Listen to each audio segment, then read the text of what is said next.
आपको ध्यान देना पड़ेगा इस बात का कि पहले तो आपको सेलिंग प्राइस बराबर करना है, उसके बाद आपको 3:5 में बांट देना है। आपके सवाल में पूछा क्या है दोस्तों, आपके सवाल में पूछा है कि दोनों के विक्रय मूल्य का अंतर बताओ, है ना। आइए सॉल्व करते हैं, बड़ा प्यारा सवाल है। अब अगर मैं आपसे कहूँ दोस्तों कि पहले दुकानदार की अगर मैं बात करूँ तो पहला दुकानदार 11.11% के रेट से प्रॉफिट ले रहा है, तो मैं कहूँ इसका फ्रैक्शन कितना होगा। आपका जवाब होगा सर ये 1/, कितना होता है 9 होता है। 1/9 में अगर मैं कहूँ 9 क्या है, तो आपका जवाब होगा सर ये तो CP है। क्यों CP है, क्योंकि पहला दुकानदार अपने लाभ की गणना क्रय मूल्य पे कर रहा है, तो 9 का इतना % यानी 1 का वो क्या कर रहा है, प्रॉफिट ले रहा है। कहने का मतलब कि अगर पहला दुकानदार 9 में कोई सामान खरीदा और 1 का लाभ लिया, तो बेचा कितने में, सेल कितने में किया, जवाब होगा सर 10 में सेल किया। उसी तरीके से अगर मैं दूसरे दुकानदार की बात करूँ तो इसका भी जो परसेंटेज प्रॉफिट का रेट है वो कितना है, 11.11%। इसका फ्रैक्शन कितना होगा, अभी आपने निकाला कि ये 1/9 होता है। अब दूसरे दुकानदार की हम बात करें कि दूसरे दुकानदार का ये 1/9 में 9 क्या है, तो आपका जवाब होगा सर ये तो सेलिंग प्राइस होगा। क्यों होगा, क्योंकि दूसरा दुकानदार अपने लाभ की गणना किस पे कर रहा है, विक्रय मूल्य पे कर रहा है, इसलिए यहाँ पे क्या हो जाएगा 9 आपका विक्रय मूल्य हो जाएगा। तो 9 अगर इसका विक्रय मूल्य है तो इसका इतना % यानी 1 क्या होगा, उसका प्रॉफिट होगा। यानी दूसरा दुकानदार 9 में अपना सामान बेच रहा है, 1 का प्रॉफिट लेने के बाद, तो खरीदा कितने में होगा दोस्तों, तो आपका जवाब होगा सर 9 - 1 यानी कि 8 में उसने खरीदा होगा।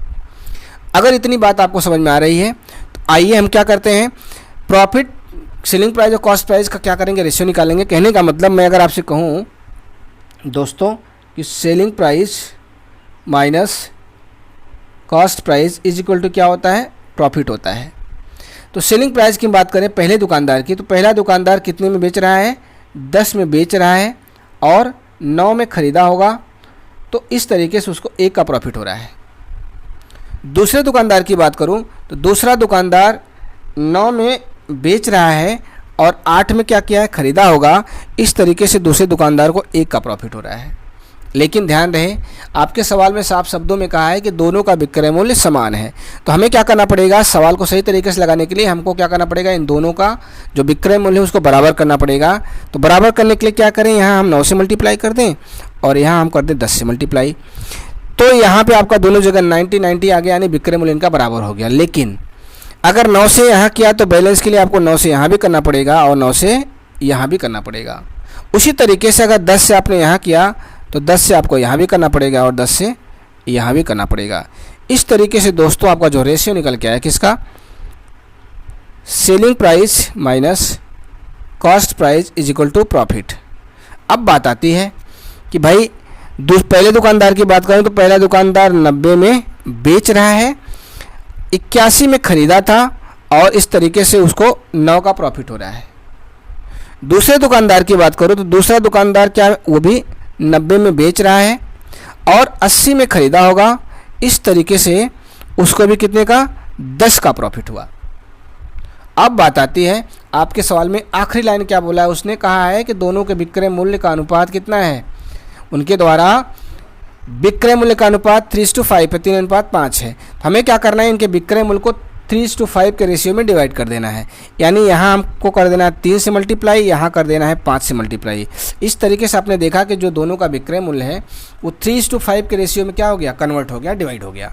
लेकिन ध्यान रहे कि अगर आपने 3 से यहाँ किया तो बैलेंस के लिए आपको 3 से दोस्तों यहाँ भी करना पड़ेगा और 3 से यहाँ भी करना पड़ेगा।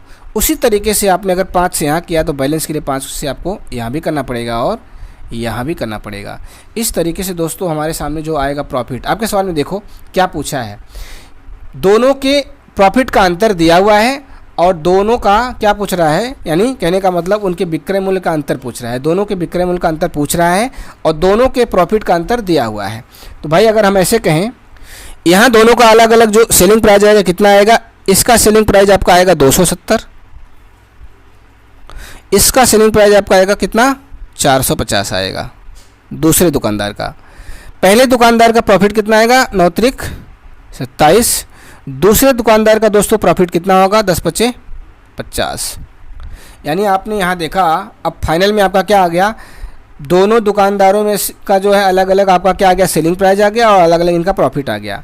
अब मैं बात करूँ कि इनके प्रॉफिट का अंतर कितना होगा, यानी पहले का प्रॉफिट 27, दूसरे का 50, इस तरीके से इनके बीच का अंतर कितना आएगा, 23 आएगा।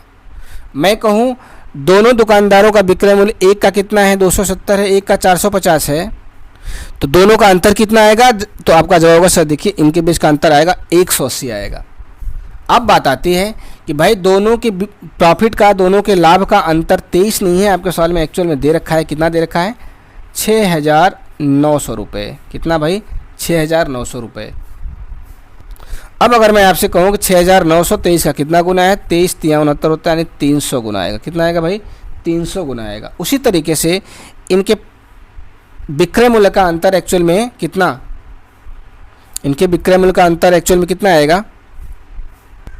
180 नहीं आएगा। सवाल में आपके क्या हो जाएगा? इसका भी हम क्या कर देंगे? 300 गुना करेंगे। कितना करेंगे? 300 गुना करेंगे दोस्तों। तो ये आपका निकल के कितना आएगा? 18 तिया 54, यानी 54,000 रुपये आएगा। कितना आएगा दोस्तों? 54,000 रुपये आएगा, जो कि दोस्तों आपका क्या हो जाएगा? आंसर हो जाएगा। उम्मीद करते हैं दोस्तों चीज़ें आपको बिल्कुल साफ साफ समझ में आ रही हैं।